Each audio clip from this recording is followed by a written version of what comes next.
자, 오늘은 예레미야 26장 공부를 좀 하도록 하겠습니다. 우리가 앞에서 아, 여러 가지 내용들을 좀 이렇게 살펴보았습니다만, 오늘은 이제 26장의 내용을 이렇게 좀 살펴보면서 또 하나님께서 우리들에게 말씀하시는 바를 좀 이렇게 배우게 되는 그런 시간 갖도록 하겠습니다. 우리가 2주 전인가요? 우리 3주 전인가? 그때 예레미야 7장의 내용을 살펴보면서 그 성전 설교, 즉 예레미야가 성전 문 앞에 서서 또는 성전 안에서 하나님의 말씀을 대언한 그 내용을 우리가 좀 살펴보았었습니다. 근데 그 내용과 더불어서 우리가 함께 살짝 살펴봤었던 것이 뭐냐면 예레미야 26장이죠. 왜냐하면 예레미야 26장도 그 예레미야의 성전 설교라고 하는 제목으로 이렇게 묶을 수 있는 그런 내용이었기 때문에 그렇습니다. 근데 지난 시간에는 예레미야 7장에 좀 포인트를 맞춰서 우리가 살펴봤다면 지난번에는, 근데 오늘은 예레미야 26장에 있는 내용을 살펴볼 겁니다. 같은 성전 설교임에도 불구하고 다른 약간 다른 결의 예언의 말씀을 담고 있기 때문에 그렇고, 다음 주에는 27장, 28장으로 넘어가면서 전개가 되고 있는 참 선지자와 거짓 선지자의 내용을 좀 이렇게 살펴보도록 하겠습니다. 그래서 오늘 그 26장의 그 제목은 예레미야의 성전 설교와 그 결과입니다. 미리 말씀을 잠깐 한다고 한다면, 하나님의 사람으로 부름을 받아서 하나님의 메시지를 대언하여 성실하게 그 말씀을 전했다고 한다면 긍정적인 결과가 나와야 되는데, 그 현실적으로는 그렇지 않다라고 하는 겁니다.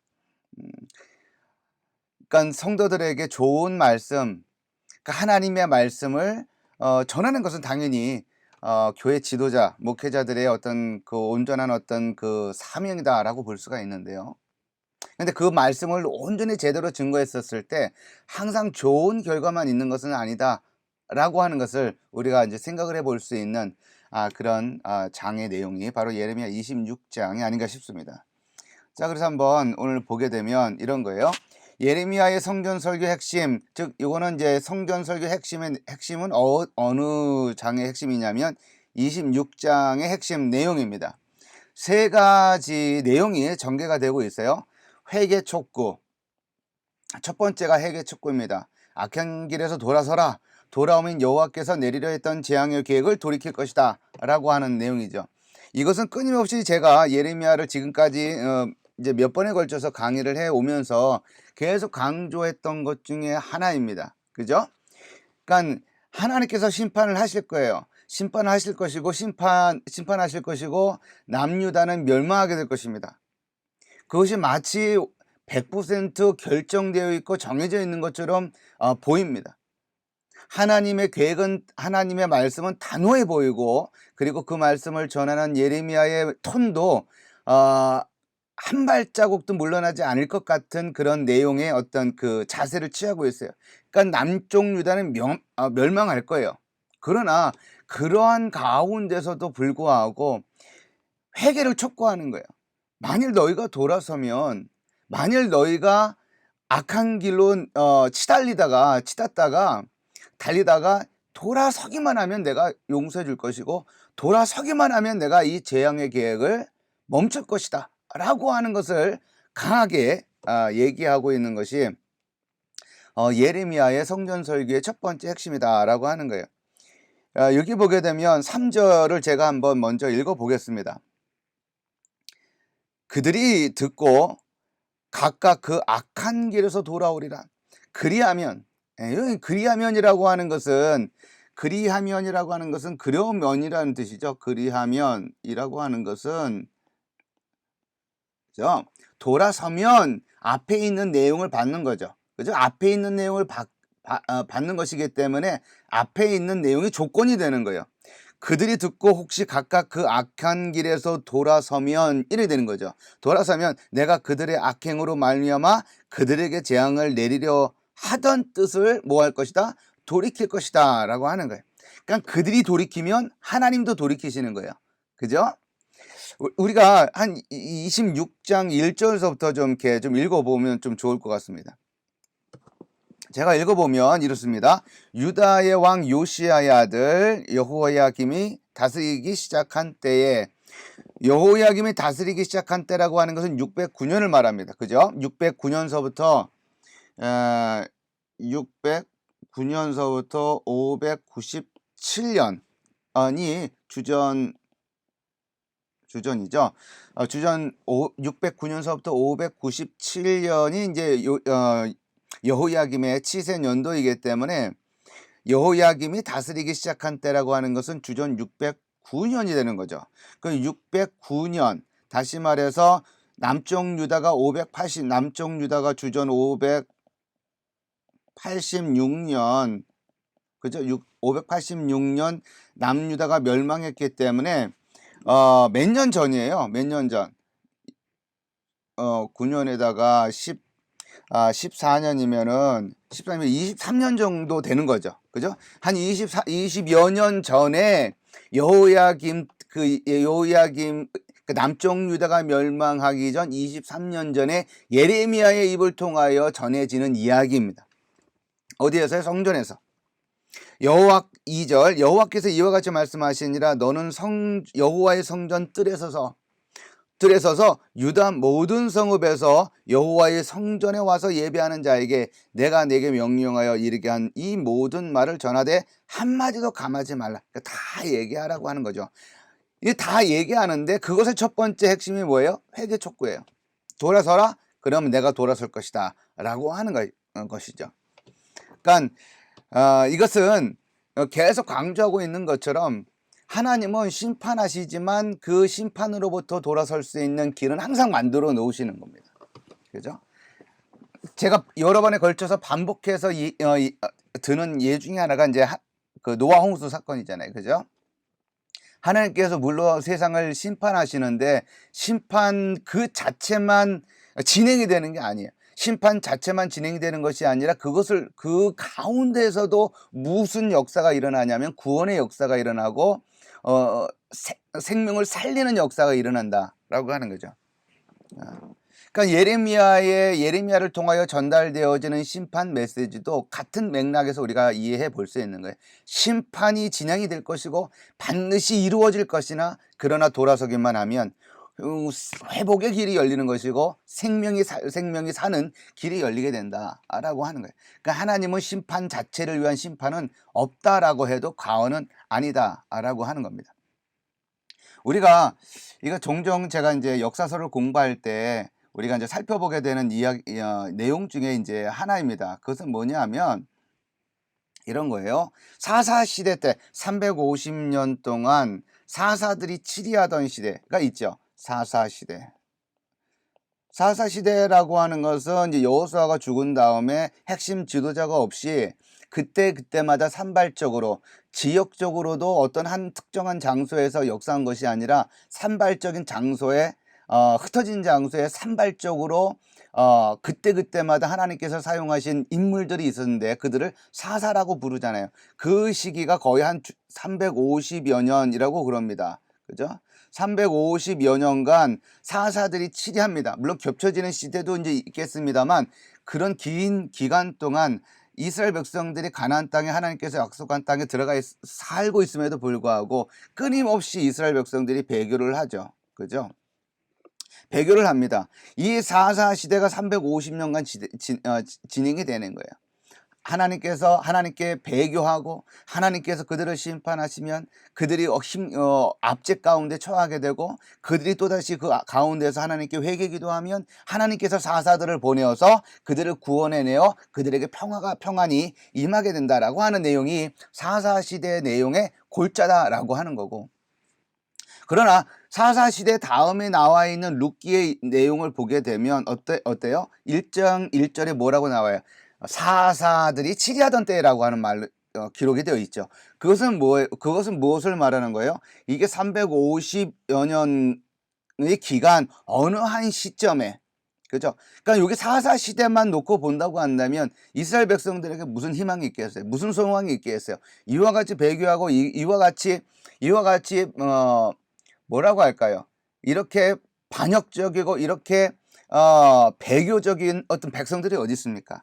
구원해 주면 조금 있다가 또다시 배교하고, 도와주면 또다시 배은망덕한 삶으로 치달으는 그들은 이런 백성들이 어디 있겠어요? 아무런 소망이 없잖아요. 그죠? 암흑의 시대다라고 하는 거예요. 그러나 룻기의 그 1장 1절에 보게 되면 사사들이 치리하던 때에 하나님께서 나오미의 가정을 통하여 구원의 사역을 시작을 해 나가는 것을 볼 수가 있어요. 그 책 순서상으로는 사사기 다음에 뭐예요? 룻기. 그렇잖아요. 그죠? 우리 한글 성경에 따르면 사사기 다음에 어떤 성경이 나와요? 룻기가 나옵니다. 연대기적으로는 사사기가 끝난 다음에 룻기가 있는 것 같처럼 보이지만 실질적으로는 그렇지가 않죠. 룻기의 내용은 이 사사 시대의 내용들이 한참 전개가 되고 있던 그 한가운데 무슨 내용이 있는 거예요? 룻기의 내용이 있는 거예요. 룻기에. 그러니까 나오미의 가정을 통하여 나오미를 만나게 하시고, 룻을 만나게 하시고, 룻을 통하여 다윗의 조상인 다윗의 조상이 되는, 그리고 결국은 예수 그리스도의 먼 조상이 되어지는 이야기, 구원의 그런 그 가계를 열어가는 아주 중요한 이야기가 있다라고 하는 거예요. 그러니까 하나님께서 이 암흑의 시대 가운데서도 사역을 하시는 거예요. 구원의 사역을 해나가신다. 회복의 사역, 그 다음에 생명의 사역을 해나가시는 것이 하나님의 하나님의 사역이다. 하나님의 어떤 뭐라고 할까요? 하나님의 속성이다라고 해도 과언이 아니다라고 하는 거예요. 그러니까 심판 자체를 위한 심판은 없다라고 하는 것을 우리가 생각을 해야 되고요. 두 번째는 어떤 내용이 있어요? 두 번째는 율법 순종 촉구 내용이 나옵니다. 자, 이 내용은 율법과 선지자들의 메시지에 대한 순종을 촉구하는 거죠. 4절과 5절을 한번 볼까요? 4절과 5절. 여기 보면 너는 그들에게 이와 같이 이르라. 여호와의 말씀에 너희가 나를 순종하지 아니하며 내가 너희 앞에 둔 내 율법을 행하지 아니하며 내가 너희에게 나의 종 선지자들을 꾸준히 보내 그들의 말을 순종하라고 하였으나 너희는 순종하지 아니하였느니라. 그러니까 율법도 듣지 아니하고 하나님께서 보내진 선지자들의 말을도 듣지 아니하는 그 내용을 얘기를 하고 있는 거예요. 그건 달리 말해서 그것은 무엇을 촉구하는 거예요? 율법과 율법의 말씀을 좀 들어라. 율법의 말씀을 들어라. 순종해라라고 하는 것이고, 하나님 자신이 보내는 선지자들의 메시지에 좀 귀를 기울여라 라고 하는 것을 말하는 것이죠. 그러니까 달리 해석할 여지가 없습니다. 하나님의 말씀을 현대적인 의미에서 본다고 한다면 하나님의 말씀을 좀 듣고 하나님의 말씀을 듣고 좀 순종해라 라고 하는 것을 말하는 것이죠. 그죠? 그러니까 여기서 우리가 생각을 해야 되는 것은, 그러니까 사실은 그렇죠. 듣는 것은 우리 한국 교회가 이거는 너무나 많이 회자되는 이야기 중에 하나이죠. 하나님의 말씀을 듣는 것은 정말 많이 듣는 것 같아요. 그죠? 그래서 아직 흔히들 하는 얘기가 뭐예요? 귀가 굉장히 고급진 귀가 되었다라고 하는 얘기가 있잖아요. 그러니까 귀가 고급이 되었다. 귀가 아주, 그러니까 하나님의 말씀을, 성경을, 설교를 많이 듣는다라고 하는 것을 말하는 것일 수도 있겠습니다. 그러니까 이게 통계로 어떻게 어느 정도 이렇게 계산이 되어서 수치적으로 이렇게 뽑아낼 수 있는 것이 있는지는 잘 모르겠습니다만, 이제 그런 이야기가 너무나 많이 회자가 되고 있는 것은 사실입니다. 그러나 이제 중요한 것은 물론 그것도 중요하겠지만, 그러니까 더 중요한 것은 뭐예요? 하나님의 말씀을 우리의 손과 발끝을 통해서 발현되고 구현될 수 있도록 해야 되는데도 불구하고 그건 없는 거예요. 그죠? 그러니까 듣는 것은 분명 그렇습니다. 듣는 것과 관련해서는 좋은 점수를 줄 수 있다. 그죠?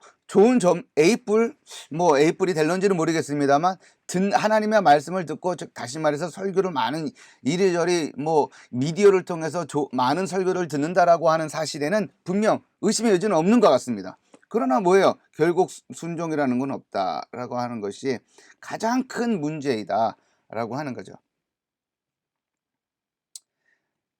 그러니까 뭐 얼마나 많은 그런 그 뭐랄까요, 냉소적인 농담이라고 할까요? 근데 그런 것들 중에 하나가 뭐냐면, 국회의원들은 한강에서 죽으면은 입만 동동 뜰 것이다라고 하는 얘기가 있잖아요.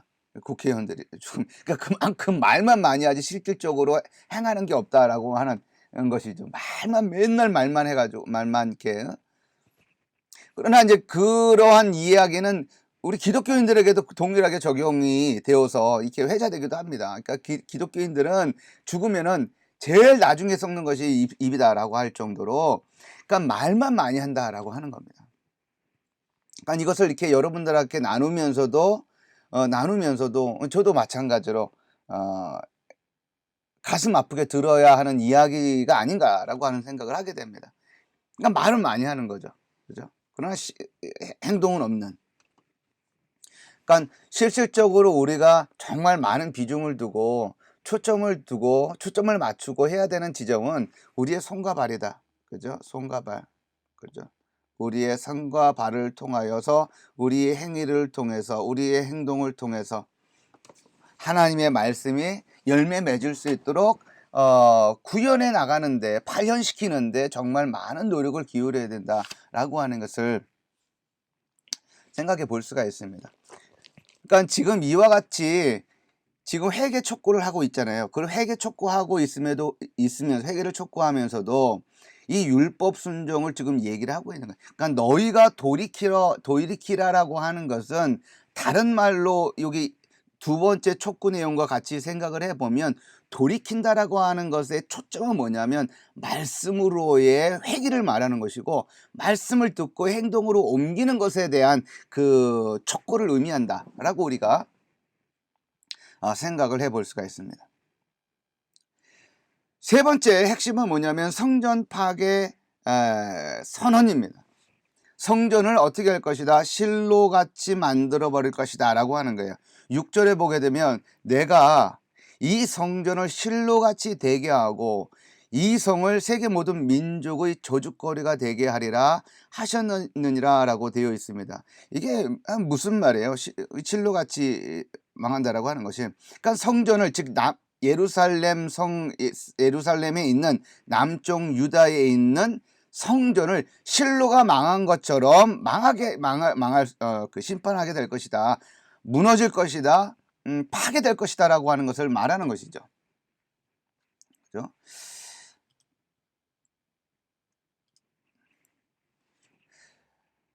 그러니까 이게 우리 계속해서 우리가 첫 번째 성전 설교의 핵심, 즉 예레미야 그 성전에서 우리가 살펴봤었던 것 중에 하나가 뭐냐면, 유다 사람들이 가지고 있었던 아주 큰 오해 중에 하나가 뭐예요? 성전 미신화. 그죠? 성전을 미신화시키는 거죠. 성전 미신화.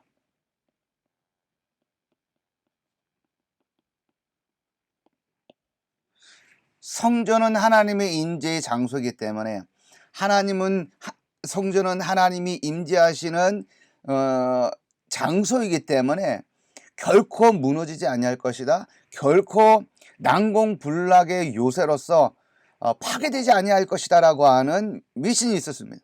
미신을 가지고 있는 거예요. 그러니까 바깥에 나가서 이 유다 백성들이 바깥에서 어떤 죄악을 저질러도, 어떤 악을 저질러도 하나님이 임재하시는 성전에만 들어오기만 한다면 무너지지 아니할 것이기 때문에 안전할 것이다라고 하는 이런 어떤 그런 환상, 이런 미신을 가지고 있었다라고 하는 거예요. 그런데 결국은 뭐예요?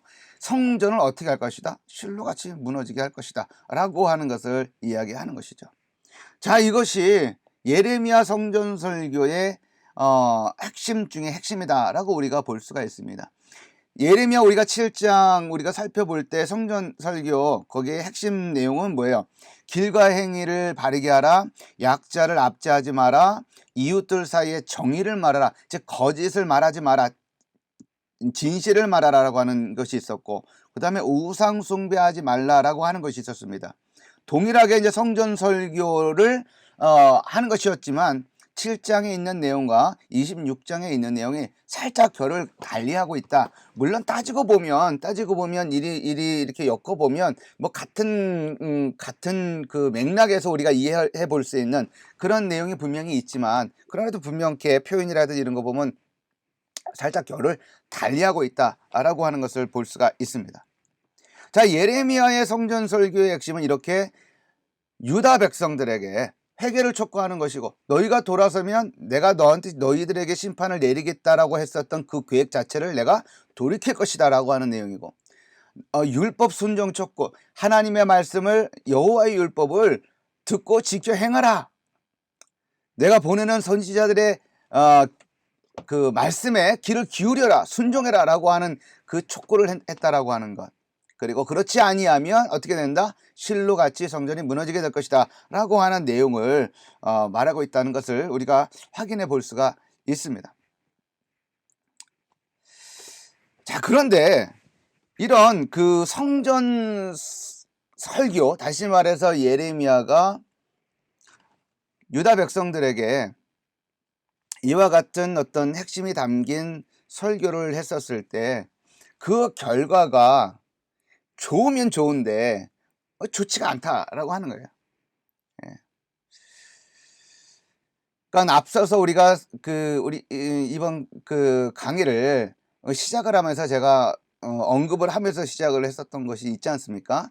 그러니까 하나님의 말씀을 전하면, 그러니까 그냥 우상들의 어떤 그 거짓신들의 어떤 말이라고 하면서 전달하는 것이 아니라 참된 하나님이 선지자들에게 주어서 그 선지자들의 입을 통하여 전달되어진 메시지이기 때문에 그 메시지에는 당연히 파워가 있을 것이고, 그 파워로 인하여 듣는 사람들은 변화가 일어나고 뒤집어지고 그들의 삶에 큰 변혁이 일어나게 될 것이다 라고 생각을 할 수 있겠지만, 실질적으로는 그렇지가 않다는 거예요. 그러니까 상식선에서는 그렇잖아요. 예. 소위 말해서 이 바깥에서 우리 많이 회자되는 이야기 중에 하나가 뭐냐면, 성령의 그 충만함을 받고 전달되어지는 설교에는 많은 사람들이 감화를 받고 뒤집어진다라고 하는 이야기가 있습니다. 뭐 틀린 말이 아니다라고 저는 동의를 합니다. 그러나 그건 한 부분만을 얘기한 거예요. 한 부분만.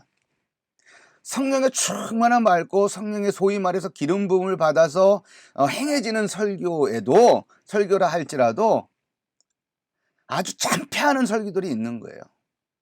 참패하는 그 메시지가 있다.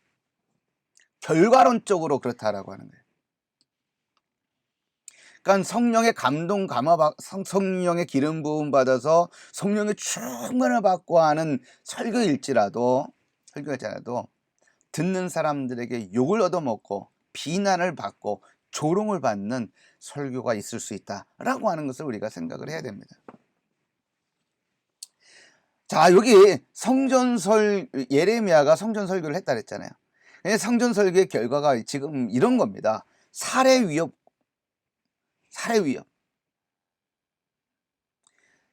하나님의 말씀을 전했음에도 불구하고, 그죠? 이거 뭐 성령의 감화 감동 없는 메시지였다라고 말할 수 있을까요? 아니죠. 성령의 하나님이 전한 말씀이기 때문에, 하나님에게 주어진 말씀이기 때문에 당연히 어떤 말씀이요? 성령의 기름 부음 받은 설교라고 해도 과언이 아닌 것이죠. 근데 그러함에도 불구하고 그 설교로 인하여 어떻게 된 거예요? 메시지로 인하여 살해 위협을 받게 되는 결과를 맞이하게 되었다라고 하는 겁니다.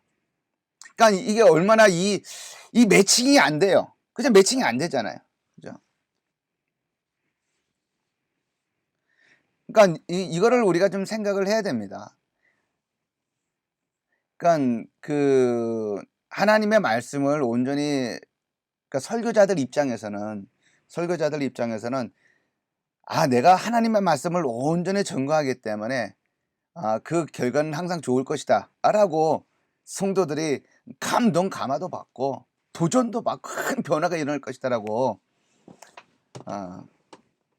이렇게 단순하게 생각을 하는 것은 그렇게 성경적이지는 않은 것 같다 라고 생각을 해볼 수가 있습니다. 자, 우리가 여기를 한번 좀 읽어보면 좋을 것 같습니다. 7절서부터 7절 한번 보죠. 예레미야 7절을 보면 예레미야가 여호와의 성전에서 이 말씀을 하매 누가 들었냐? 제사장들과 선지자들과 모든 백성이 듣더라 라고 되어 있어요. 그러니까 성전 지금 26장 2절에 보게 되면 예레미야가 여호와의 성전 뜰 안에서 지금 이 말씀을 하는 거예요. 그죠? 그러니까 7장에서는 성전 문 앞에서, 예레미야 7장에는 성전에 들어오고 나가고 하는 사람들이 어쩔 수 없이 듣지 않을 수 없는 거죠. 성전 뜰 안에 26장에서는 성전 뜰 안에서 이야기를 하고 있는, 하나님의 말씀을 대언하고 있는 상황인데, 그러니까 적어도 성전에 들어온 사람들, 제사장들, 그리고 이제 제사를 드리기 위해 온 사람들이 이 예레미야의 설교를 듣지 않을 수 없었을 것이다. 8절 예레미야가 여호와께서 명령하신 말씀을 모든 백성에게 전하기를 마침에, 그죠? 이제 결과가 나오는 거예요. 제사장들과 선지자들과 모든 백성이 그를 붙잡고 이르되 너가 반드시 죽어야 하리라. 너가 반드시 죽어야 하리라 라고 하는 거예요. 이런 어처구니 없는 결과가 벌어지고 있습니다. 하나님의 말씀을 전한 이 선지자에게 그 말이 끝나자마자 너 이제 죽어야겠어. 너 이제 죽어야겠어 라고 말을 하고 있다라고 하는 거예요. 제사장들과 백성들이 예레미야의 어떤 그 설교를 듣고 막 박수를 치면서 정말 그 메시지 좋습니다. 감동을 받았으면 은혜 많이 받았습니다 라고 하는 반응이 나와야 되는데 그런 반응이 아니라 너 이제 죽어야겠다 라고 하는 거예요. 매칭이 안 되는, 우리가 일반적으로 생각하는 것과 매치가 안 되는 그런 어떤 반응이 나오고 있다라고 하는 거예요. 자, 그들이 이제 어떤 그 반응을 보이느냐, 그들이 어떤 주장을 하느냐라고 하는 거예요. 9절 어찌하여 너가 여호와의 이름을 의지하고 예언하여 이르기를 이 성전이 실로같이 되겠고 이 성이 황폐하여 주민이 없으리라 하느냐 하며 그 모든 백성이 여호와의 성전에서 예레미야를 향하여 모여드니라. 그러니까 여기 지금 이 상황은 지금 제사장들과 선지자들과 백성들이 이제 다 들었는데 이 제사장과 선지자들이 주동이 되어서 이 예레미야에게 이렇게 말하는 거죠. 이렇게 말하는 거죠. 너 죽어야겠어. 그렇게 하면서 너가 여호와의 이름을 의지하여 예언하기를 이 성전이 실로같이 되겠고 이 성이 황폐의 주민이 없으리라 하느냐라고 말을 하자 이제 백성들이 이제 몰려드는 거죠. 자, 이들이 제사장들과 선지자들이 주장하는 이 이야기를 보세요. 너가 여호와의 이름을 의지하고 예언하여 이르기를 이라고 했어요. 자, 사실은 이것을 인정하고, 그러니까 예레미야가 여호와로부터 말씀을 받아서 전하고 있다라고 하는 것을 인정하는 것으로 우리가 해석을 하는 것은 바람직하지 않은 것 같아요. 그러니까 지금 제사장들과 선지자들은 예레미야가 하고 있는 이 말씀을 여호와의 이름을 실질적으로는 의지하고 있지 않다라고 하는 것을 말하고 싶은 거예요. 가짜로 여호와의 이름을 의지하고 있다라고 지금 보는 겁니다. 그렇게 이야기하면서 하는 주장이 뭐예요? 어찌하여 이 성전이 실로처럼 망하게 될 것이냐라고 하는 것. 어찌하여 이 성이 황폐하여 주민이 없게 될 것이라 하느냐라고 하는 겁니다. 그들의 생각은 어때요? 우리가 조금 전에 생각을 했었던 것처럼 그들의 생각은 어떤 거예요? 여호와의 성전이 어떻게 망해? 여호와의 성전이 어떻게 망할 수 있느냐라고 하는, 어떻게 멸망할 수 있느냐, 어떻게 무너질 수 있느냐라고 하는 거예요. 어떻게 사람 한 사람 없이 황폐한 그런 땅으로 전락할 수 있느냐라고 하는 거예요. 왜? 하나님의 온 우주의 창조자가 되시는 하나님이 여기에 계신데 어떻게 망할 수 있느냐라고 하는 거예요. 그러니 그런 생각을 갖고 있다 보니 어떻게 생각하는 거예요? 예레미야의 말을 받아들일 수가 없는 것이죠. 예. 그러나 우리가 지난 시간에 우리가 살펴봤었던 것처럼 성전도 그리고 예루살렘 성도, 예루살렘 성도, 하나님의 그 시온이라고 불리우는 것도 특별히 우리가 살펴보면서 어떤 걸 살펴봤어요? 솔로몬이 성전을 건축하고 나서 기도하는 그 내용들을 살펴봤잖아요. 그 기도의 내용들을 보게 되면 정말 대단한 내용들이 들어가 있잖아요. 어떤 죄인이라도 무슨 죄를 짓더라도 회개하고 이 성전을 향하여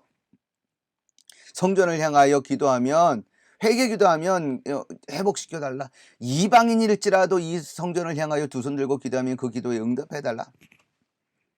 와 같은 내용들이 담겨져 있습니다. 그럼에도 그 내용들 중에는 어떤 것이 있어요? 하나님께서 이스라엘 백성들을 하나님의 말씀을 지키지 아니하고 율법을 저버리게 되면 이 성전이라도 무너뜨릴 것이다라고 하는, 파괴할 것이다라고 하는 내용이 담겨져 있잖아요.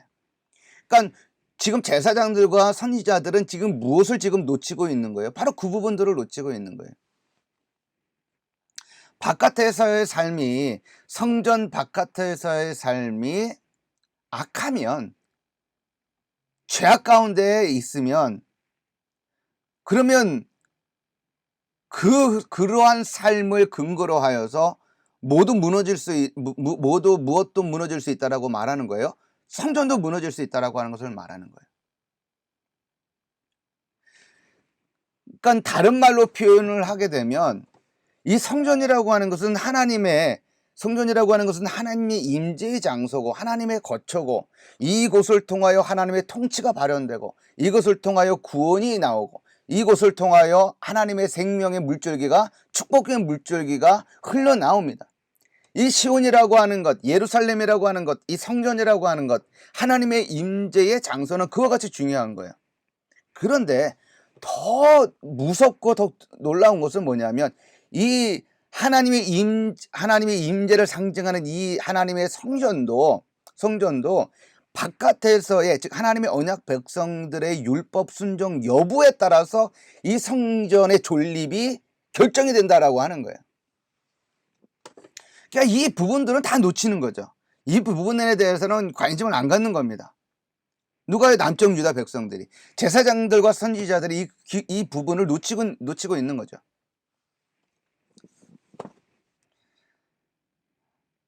그러니까 우리들이 생각을 해볼 때, 생각을 할 때, 현대적인 어떤 의미에서 우리가 살펴본다고 한다면 지금도 마찬가지죠. 교회라고 하는 말 자체도 사실은 굉장히 오용되고 있죠.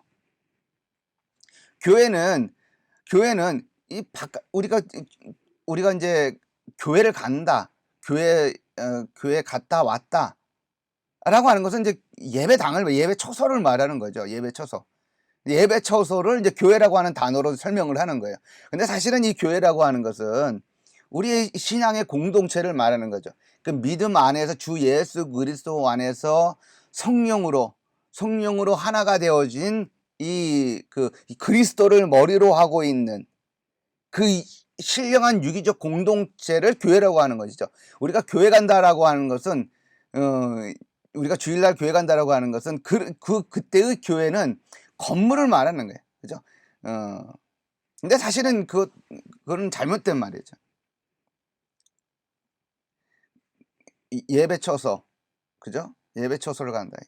예배당에 간다. 라고 말을 한다면 맞는 말이지만 사실은 이게 이제 고착화돼서 고쳐야 될 것이기는 하나, 고착되어서 쉽게 입에 이게 고착이 되면 이게 잘 고쳐지지가 않습니다. 그죠?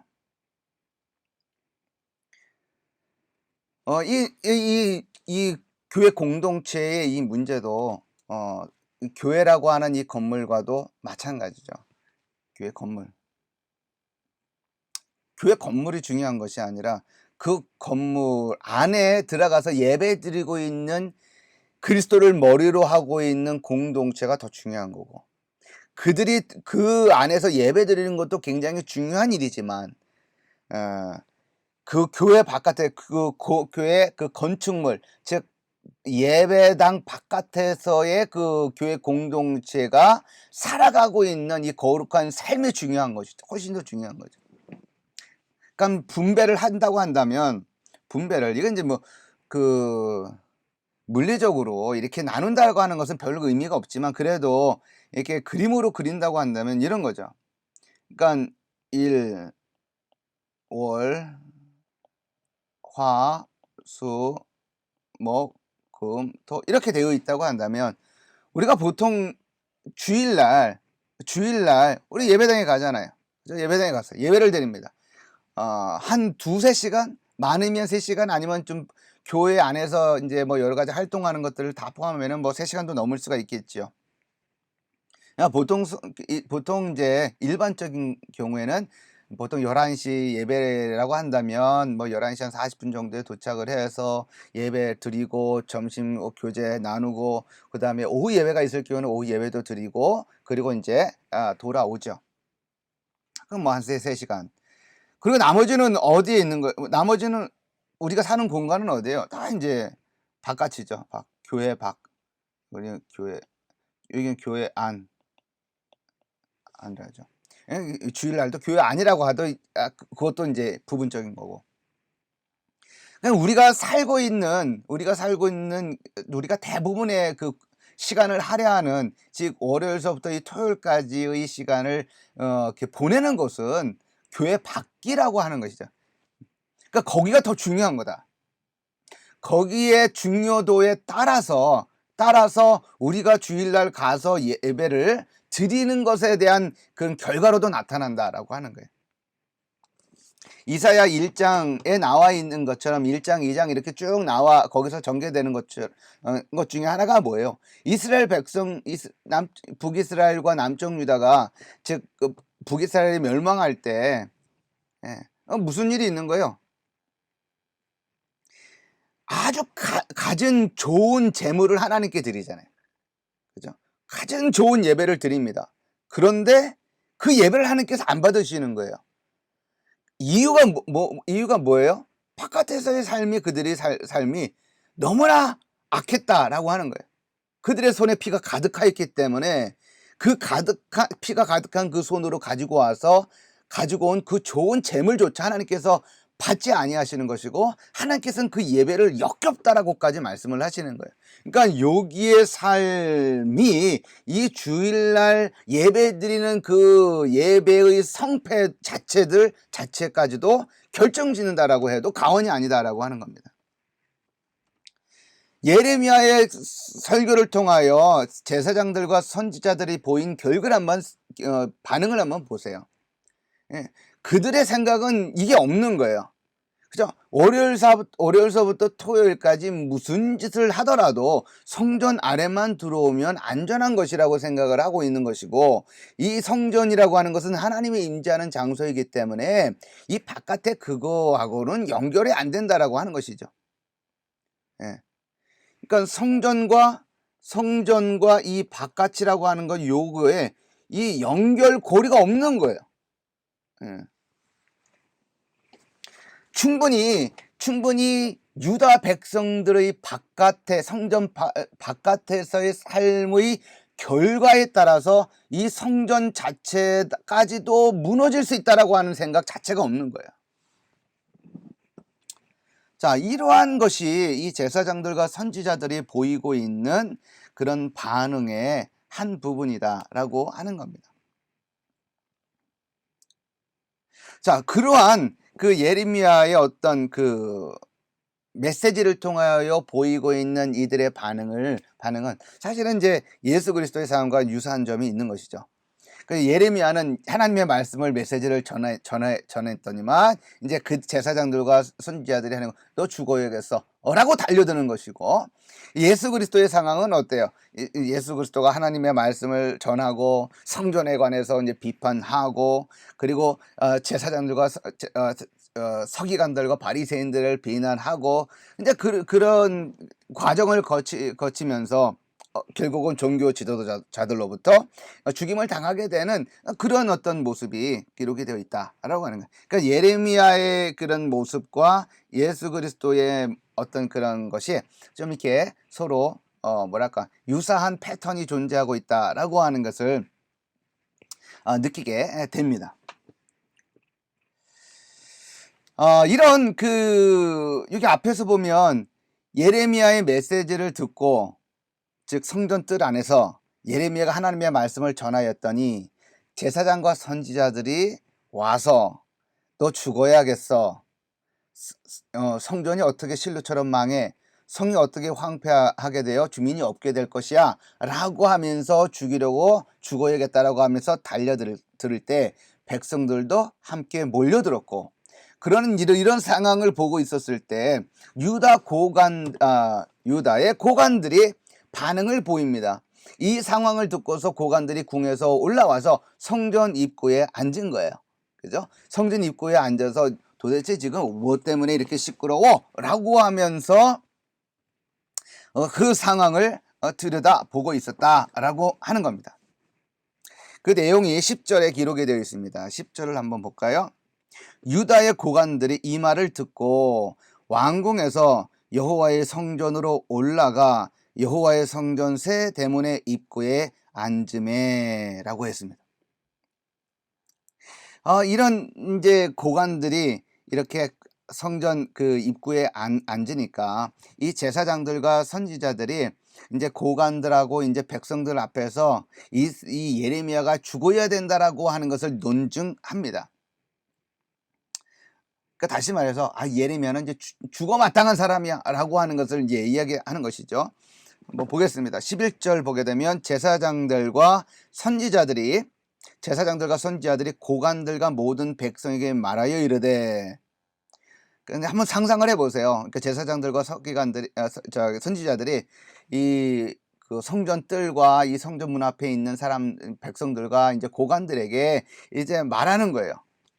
이 사람은 죽는 것이 합당하다. 예레미야는 죽어 마땅하다라고 말하는 거죠. 이 사람은 죽는 것이 합당하니 너희 귀로 들음같이 이 성에 관하여 예언하였습니다 라고 하는 거예요. 무엇에 관한 예언? 성전과 성에 관한 무슨 예언? 무너질 것이다 라고 하는 것, 성전이 파괴될 것이다 라고 하는 것, 성이 무너져서, 예루살렘 성이 무너져서 한 사람도 존재하지 않은 그 아주 지극히 참혹한 황폐한 곳이 될 것이다 라고 하는 그 예언, 그런 예언을 하였다라고 하면서, 그러니 어떻게 됐다는 거예요? 예레미야는 죽어 마땅하다라고 주장을 하고 있는 것입니다.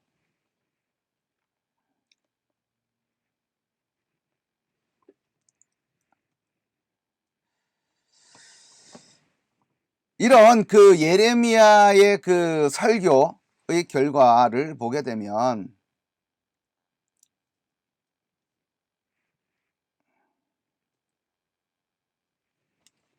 세 번째로 예레미야의 이제 이런 상황에 대해서 예레미야가 대답하고 또 이제 반응을 보이는 그 상황이 전개가 되는데요. 여기 한번 볼까요? 이런 상황, 그 12절서부터 16절까지를 읽어보면 될 것 같습니다. 예레미야가 모든 고관과 백성에게 말하여 이르되, 여호와께서 나를 보내사 너희가 들은 바 모든 말로 이 성전과 이 성을 향하여 예언하게 하셨느니라. 이제 고관과 백성에게 얘기를 하는 거예요. 내가 지금 전하고 있는 것은 내가 내 자신의 말이 아니라 하나님께서 주신 말씀이다 라고 하는 것이고, 이 성전과 성에 관하여 하나님께서 전한 말씀이다 라고 하는 거예요. 그런즉 너희는 너희 길과 행위를 고치고, 이 너희 길과 행위를 고치라고 하는 것은 예레미야 7장에 있는 그 성전 설교의 핵심 중에 하나와 같은 거죠. 길과 행위를 바르게 하라라고 하는 것. 너희 길과 행위를 고치고 너희 하나님 여호와의 목소리를 청종하라. 그리하면 여호와께서 너희에게 선언하신 재앙에 대하여 뜻을 돌이키시리라. 우리가 이 성전 설교 앞부분에 26장 앞부분에서 26장 성전 설교의 핵심 가운데 라고 하면서 언급했었던 내용 중에 하나가 뭐예요? 회개하라 라고 하는 것이죠. 뜻을 회개하라. 그러면 하나님께서도 돌이킬 것이다. 너희가 돌이키면 하나님께서도 돌이킬 것이다 라고 하는 것을 지금 또 반복을 하고 있습니다.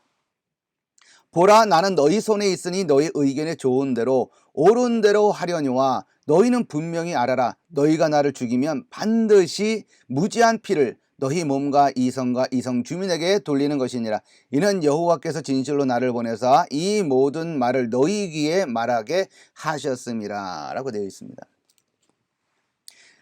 그러니까 예레미야는 제사장과 선지자들이 이제 고관들과 백성들에게 이게 예레미야는 죽어 마땅해 라고 이제 주장을 하면서 이렇게 막 이제 뭐 이제 지금 그 자세하게 기록은 안 되어 있지만 뭐 혈기를 부리면서 얘기를 했겠죠. 눈을 크게 뜨고 목에 핏줄을 세워가면서 이 예레미야는 죽어 마땅한 사람이라고 하면서 이제 얘기를 했었을 때, 예레미야는 아니다. 나는 하나님께서 전하는 말씀을 전하는 것이고, 하나님께서 성과 성전에 관하여 전하는 말씀을 지금 전하고 있는 것이다 라고 하는 있는 것과, 그러니 너희가 회개하면, 너희가 길과 행위를 바르게 하여 너희가 돌이키면 하나님께서 심판하시기로 하신 그 심판의 내용을 돌이킬 것이다 라고 이야기를 하는 겁니다. 그러면서 하는 말이 이제 내 목숨은 너희들에게 있다. 너희가 죽이고 싶으면 죽이고 살리고 싶으면 살리고 너희들이 생각할 때 옳은 대로 판단하라 라고 하는 거예요. 그러니까 이거는 이제 예레미야가 자기의 목숨을 내놓고 얘기를 하는 것이죠. 그죠? 죽이든지 살리든지 니네들 마음대로 해라. 그러나 분명히 알아라. 너희가 나를 죽이면 반드시 무지한 피를 너희 몸과 이성과 이 주민에게 돌리게 될 것이다 라고 하는 경고와 함께 죽이든지 살리든지 마음대로 하라 라고 하는 것을 이야기합니다.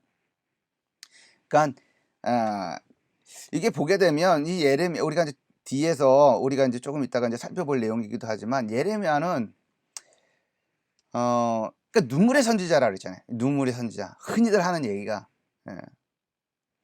그 눈물의 선지자가 그냥 그냥 너무나 연약한 어떤 불쌍한 사람을 보고서 이렇게 운다라기보다는 이제 앞으로 남쪽 유다가 아주 처참하게, 그 다음에 참혹하게 유혈이 낭자한 그런 남쪽 유다의 멸망과 파괴를 내다보면서, 시체가 질비하고 많은 사람들이 죽어가 나가고 많은 사람들이 바벨론의 군인들에 의해 칼날에 참형을 당하고 죽임을 당하고 대피하는 어떤 그런 모습들을 미리 내다보면서 눈물을 흘리지 할 수 없는 그런 상황을 보면서 참으로 괴로워하고 힘들어하고 답답해하고 눈물을 흘리는 그런 어떤 예레미야의 모습을 우리가 볼 수가 있습니다. 그리고 굉장히 그 뭐라고 할까요? 굉장히 슬픔을 많이 머금고 있는 그런 인물이 예레미야입니다. 그러나 여기서 나와 있는 것처럼 죽이든지 살리든지 마음대로 해라 라고 할 정도로 담대한 그런 어떤 그런 기백을 보여주는 모습이 또 예레미야의 한 모습이기도 하다라고 하는 겁니다. 그러니까 사람이 좀 여러 가지의 모습이 있는 거죠. 그죠? 따지고 보면, 그러니까 좀 이렇게 아주 굉장히 강한 듯하지만 또 한면으로는 또 약한 모습이 있는 것이고, 그죠? 여러분들은 어떤지 모르겠습니다. 저 같은 경우에는 굉장히 소심한 사람이에요. 소심한 사람이지만 또 어떨 때는 또 담대하다라고까지는 말하기 힘들지만, 담대하다라고 하기까지는 말하지만 그래도 이렇게 좀 이렇게 담대하다보다는 조금 낮은 레벨의 말들은 할 정도는 된다. 그죠? 그러나 뭐 아주 뭐 대단하게 담대한 그런 인물은 아닌 것 같다라는 생각, 그냥 스스로 평하기에는. 그냥 소심한 사람이고 잘 놀래고, 예, 소리에 예민하고, 골목길에 깜깜한 밤 골목길에 이렇게 걷다 보면 뒤에서 소리가 나면 모골이 송연하고, 그죠? 갑자기 뒤에서 누가 소리를 지르면서 확 놀래면은 심장이 벌렁벌렁하고. 예. 뭐 이게 뭐 소심하다라고 하면 소심한 것인지는 잘 모르겠습니다만, 하여튼 그런 것이 있고요. 그러나 또 어떨 때는 또 이렇게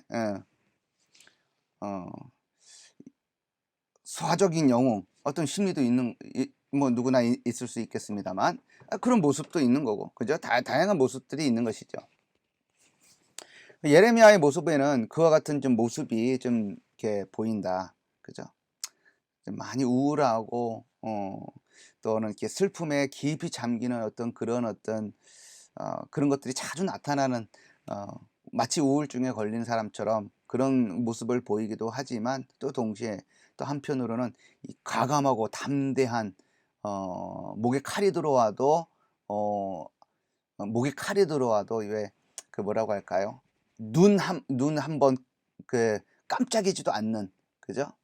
아주 결연한 자세를 보이는 어떤 모습도 보이는 것이 예레미야의 모습이 아닌가 싶습니다.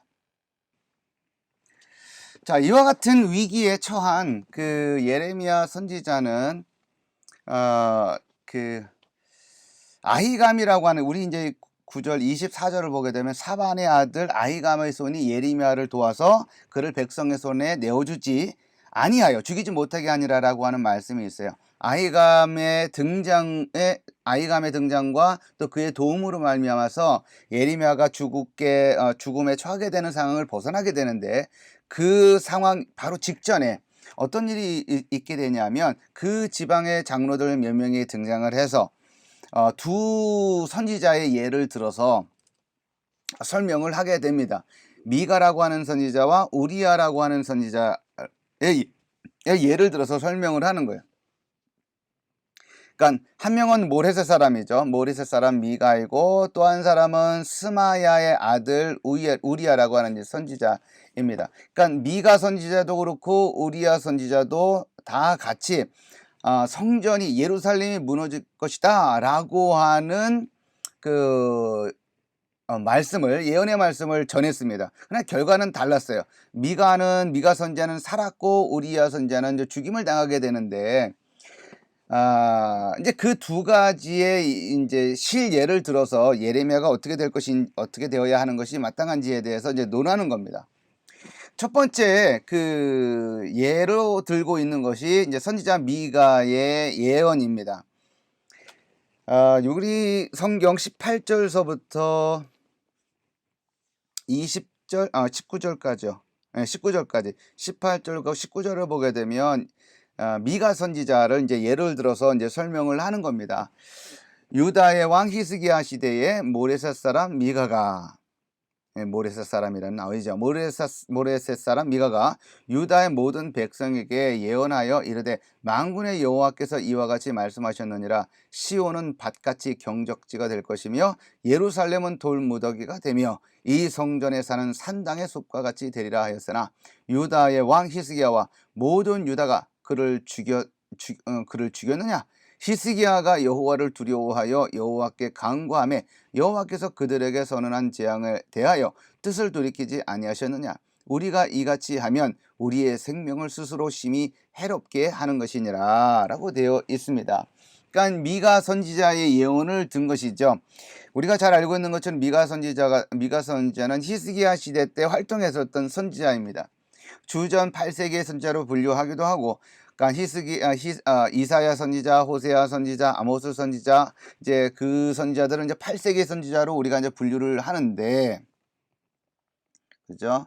8세기 선지자로 분류하는데, 미가 선지자도 이제 그 시대로 이제 그 분류를 하는 것이죠.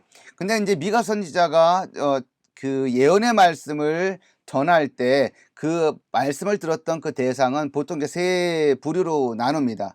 첫째는 정치 지도자들에게, 그러니까 권력자들이죠. 정치 지도자들을 포함한 권세가들에게 하나님의 말씀을 전했습니다.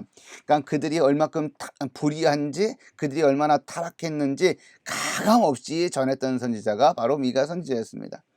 또 한 부류는 이제 종교 지도자들이었죠. 종교 지도자들에게 하나님의 말씀을 전하면서 이제 비판을 하게 됩니다.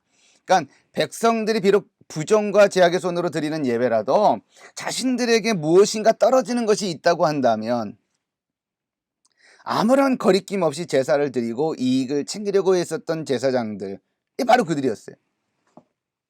그러니까 자기들의 입에 무엇인가가 주어지기만 한다고 한다면 평강을 외쳤던 사람들이 바로 근데 당시 종교 지도자들이었다라고 하는 것이죠. 근데 그런 지도자들에게 가감없이 날선 그 비판을 했었던 선지자가 바로 이 미가 선지자였습니다. 그러니까 이게 하나님의 말씀을 전한다라고 하는 그 위치가 정말 중요하잖아요, 그죠? 근데 이제 자기 자신에게 그 좋은 자기 자신에게 무엇인가 떡고물이 떨어지는 것만 된다고 한다면 그냥 평강을 외치는 거예요. 이들에게 그 언약 백성에게 이제 이 백성들에게 심판이 주어지고 그 불의가 평강이 없고 불안이고 심판이고 저주가 임하는 그런 상황일지라도 자기들에게 좋은 것만 주어지기만 하면 자기들한테 뭔가 좋은 것이 주어지기만 하면 그냥 평강을 외치는 거예요. 셋째는 왕들이었습니다. 왕들. 그러니까 왕들에게 그 미가 선지자는 이제 아주 서슬퍼런 이제 비판을 하게 되는데, 그러니까 미가 선지자는 이게 아수르의 종이 되고 우상 숭배에 있어서 선두를 달렸던 이제 아하스 왕이라든지, 그리고 그 잠시 교만에 빠졌었던 이제 히스기야 왕을 신랄하게 이제 비판을 했었던 인물이 바로 이제 미가 선지자입니다. 근데 미가 선지자가 그러한 그 세 그룹을 대상으로 해서 하나님의 말씀을 전하면서 이제 그런 것들만 전한 것이 아니라 이제 성전과 관련된 것도 이제 전하게 되죠. 그러니까 그것이 이제 오늘 우리가 18절에 있었던 그 말씀이에요. 시온은 밭같이 경적지가 될 것이고 예루살렘은 돌무더기가 될 것이다.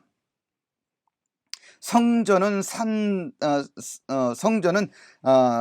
산당의 숲과 같이 될 것이다 라고 하는 예언을 하는 거니까 성전이 무너질 것이고 예루살렘 성은 그 황폐한 땅이 될 것이다 라고 하는 것이죠.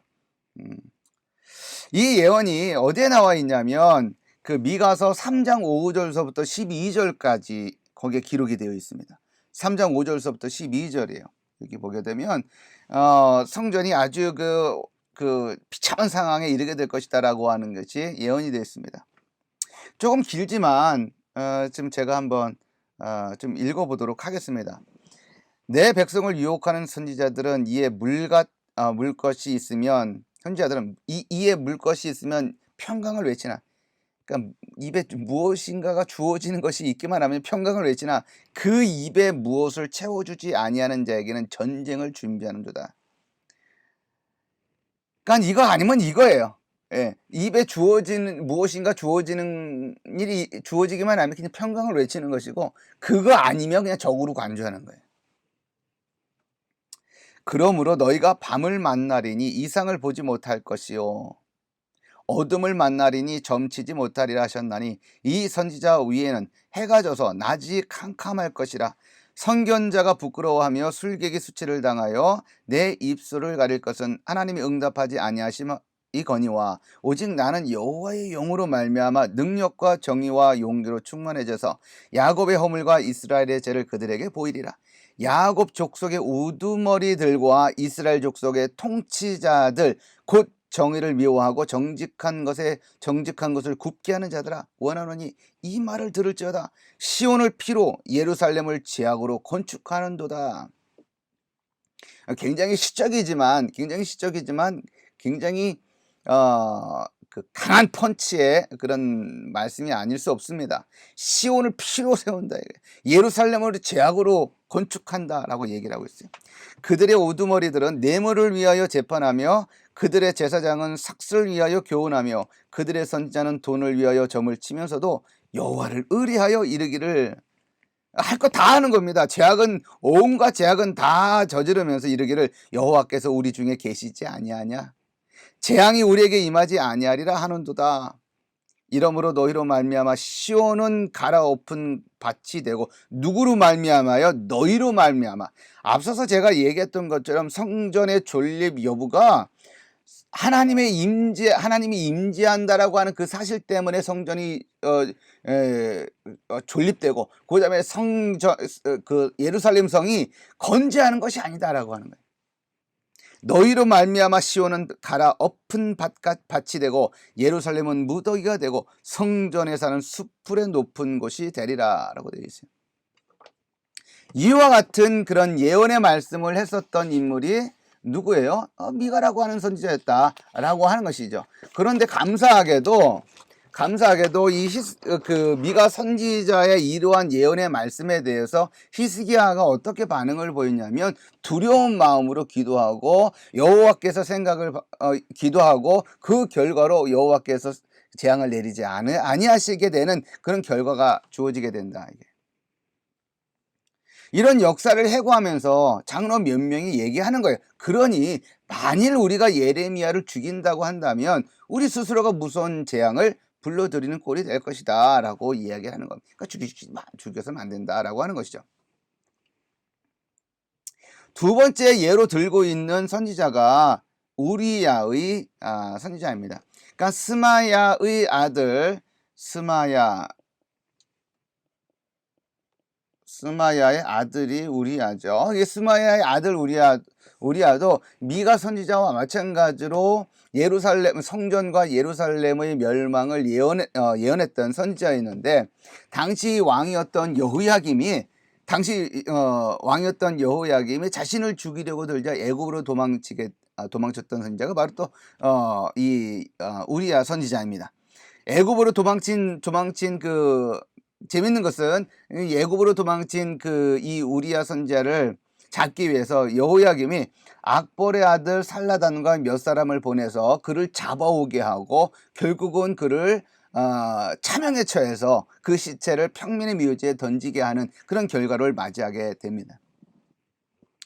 그러니까 이 두 가지 예를 들어서 이제 설명하고자 했었던 것이 뭐냐면 선지자의 말씀을 전했을 때 왕이든 백성이든 듣고 행하게 되면 선지자는 이제 살 수 있는 것이 되겠지만 회개하지 않으면 이제 우리야 선지자의 경우에서처럼 죽임을 당하고 만다라고 하는 것을 이제 말하고 싶었던 것이죠.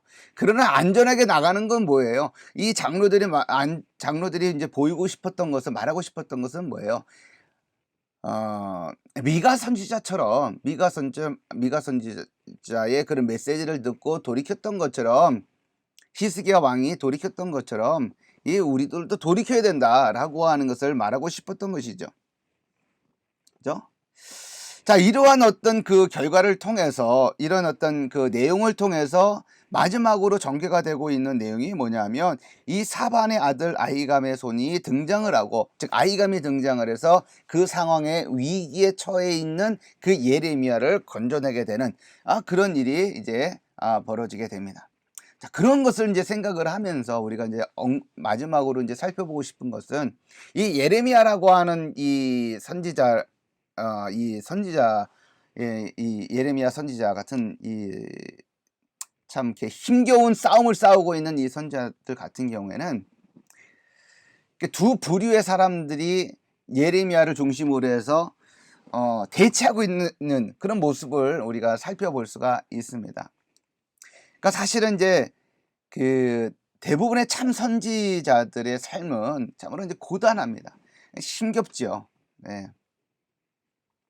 특히 이제 하나님의 심판 메시지를 전하는 선지자들의 삶은 대부분 힘겹습니다. 그러니까 사람들로부터 외면도 받고 비난도 받고 조롱도 받고 무엇보다도 따돌림을 받게 되는 그런 상황이 전개가 되기 때문에 선지자의 삶은 고단하다 외롭다, 힘겹다라고 이야기를 해도 과히 틀린 말이 아닐 것이다라고 생각을 합니다. 이제 그 중에서도 이제 예레미야의 삶이 정말 힘겨운 삶을 살았던 것이죠. 예레미야 같은 경우는 우리가 이제 오늘 본문에서도 나와 있는 것처럼 이게 살해 위협을 많이 받았던 인물이 바로 이제 예레미야의 그런 모습인데,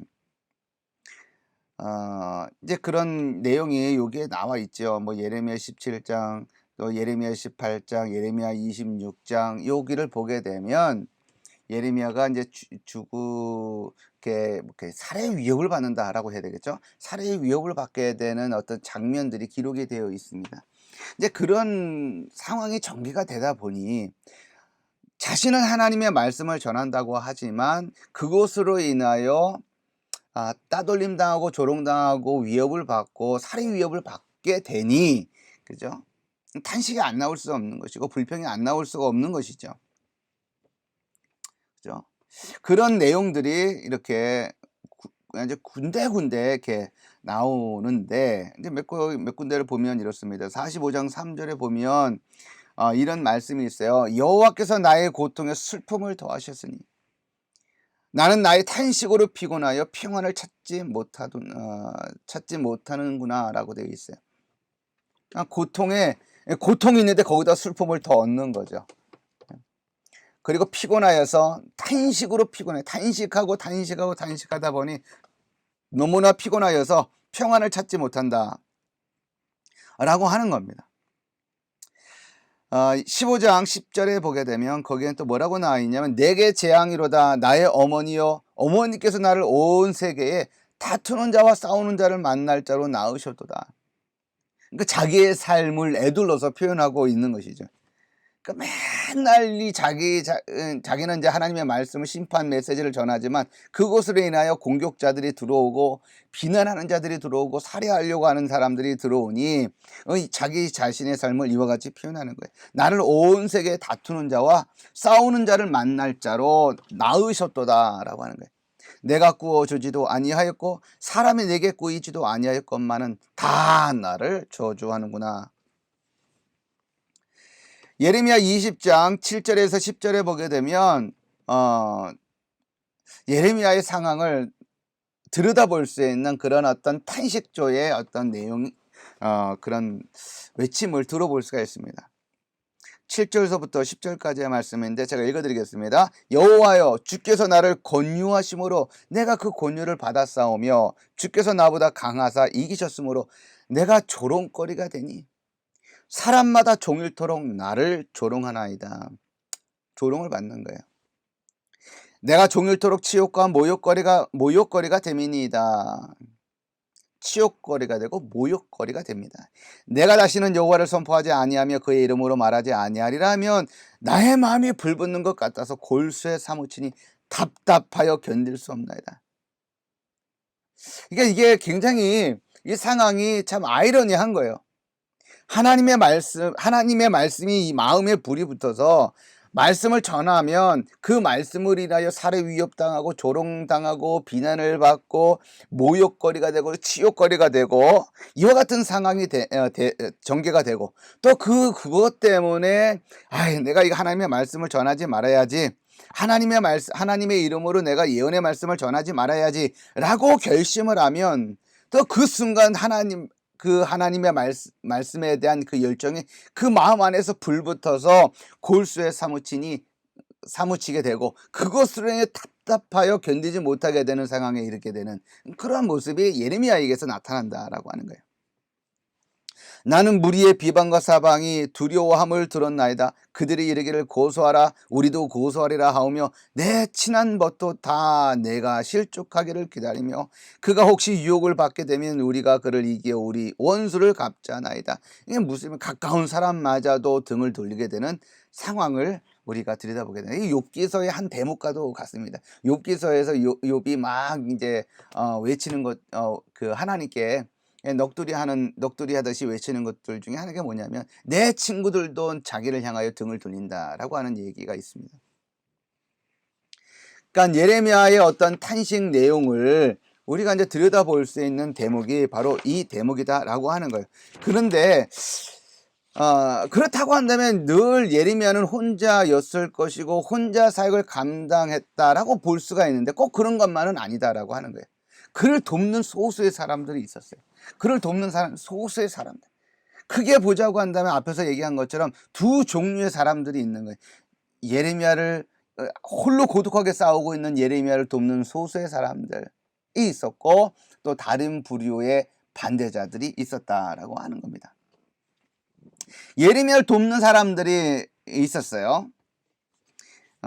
아히감이라고 하는 인물을 우리가 생각을 해볼 수가 있는 거죠.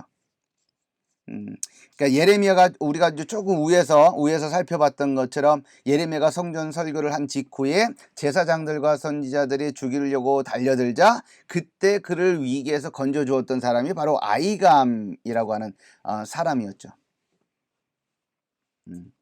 아히감이 어떻게 그 상황에서 구해냈는지는 뭐 구체적으로 기록이 되어 있지 않기 때문에 우리가 알 수는 없지만 적어도 구약 성경에 한 구절이라도 그 상황에 기록이 되어 있다라고 할 만큼 중요한 사건이었던 것만은 분명하다라고 하는 거죠.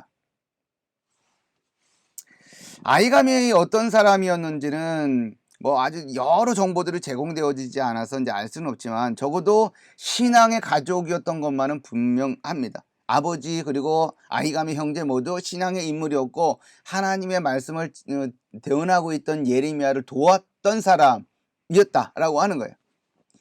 그러니까 아버지 같은 경우, 아버지 이제 사방 같은 경우에는 요시야 왕 때 이제 종교 계획을 단행할 때 중요한 역할을 중추적인 인물로 감당을 했었던 인물이 바로 이제 그 아버지였고 또 아히감의 또 형제인 또 그마랴라고 하는 인물 같은 경우에는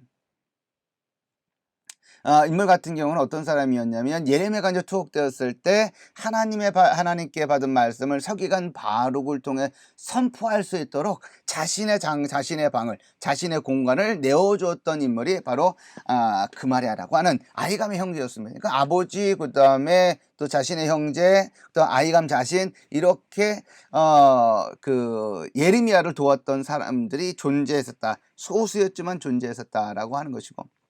또 바룩은 또 어떻습니까? 바룩 같은 경우에는 그러니까 그 예레미야의 그런 서기관이었죠.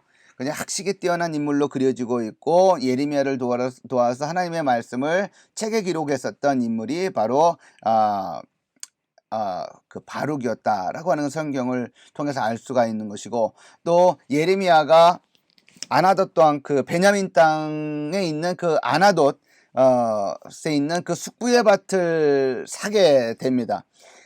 그 숙부의 밭을 사서 이제 매매 증서를 이제 작성하게 되는데 그 증서를 가지고 있었던 하고 있었던 인물이 바로 이 바룩이기도 했다라고 하는 거예요. 그만큼 예레미야를 지근거리에서 도왔고 그 지원을 했었던 그런 인물이 바로 누구요? 이제 바룩이었다라고 하는 것이죠. 이제 그런 것을 생각을 해 보면 예레미야라고 하는 이 인물이 완전 그 소위 말해서 시라소니처럼 이제 홀로 무엇인가를 다니면서 했었던 그런 인물은 아니었고 그나마 적지만 그나마 소수이지만 일부의 사람들이 그를 도와서 이런저런 일들을 해 주었고 지원을 해 주었다라고 하는 것은 우리가 좀 이렇게 살펴볼 수 있습니다. 그러니 이런 인물들이 있었다라고 하는 것이 얼마나 감사한 일이에요. 그죠? 홀로 사람들이 외로움을 참 견디기 힘들어 하잖아요. 근데 이제 하나님의 말씀을 전하다 보면 그리고 또 그 축복의 메시지, 풍성함의 메시지, 강건함의 메시지, 잘됨의 메시지 그런 메시지 말고 심판 메시지라든지 정말 이 상황 가운데 지금 현재 처해 있는 공동체의 잘못과 죄악을 지적하기 위해서 강하게 메시지를 전할 때 그것을 지속적으로 전할 때 부득불 경험하게 되는 외로움이 있잖아요. 그죠? 이럴 때 그 주위에서 한두 사람이라도 붙잡아주고 도와주고 그 심적으로 힘이 되어주고 한다는 것이 얼마나 큰 힘이 되겠습니까? 그죠? 그러니까 예수님 같은 경우에도 많은 군중들이 따랐지만 결국 나중에는 군중들이 떠나가지만 그래도 그 사역하는 동안에 혼자 모든 것을 사역을 했었던 것은 아니었죠. 제자들이 있었고 그다음에 그를 경제적으로 재정적으로 지원해 줬던 그런 과부들이 있었고 이제 그런 어떤 그 사역의 동역자들이 있었기 때문에 그런 사역들이 진행이 되지 않았겠나라고 하는 것을 생각을 해보게 되는 것이죠.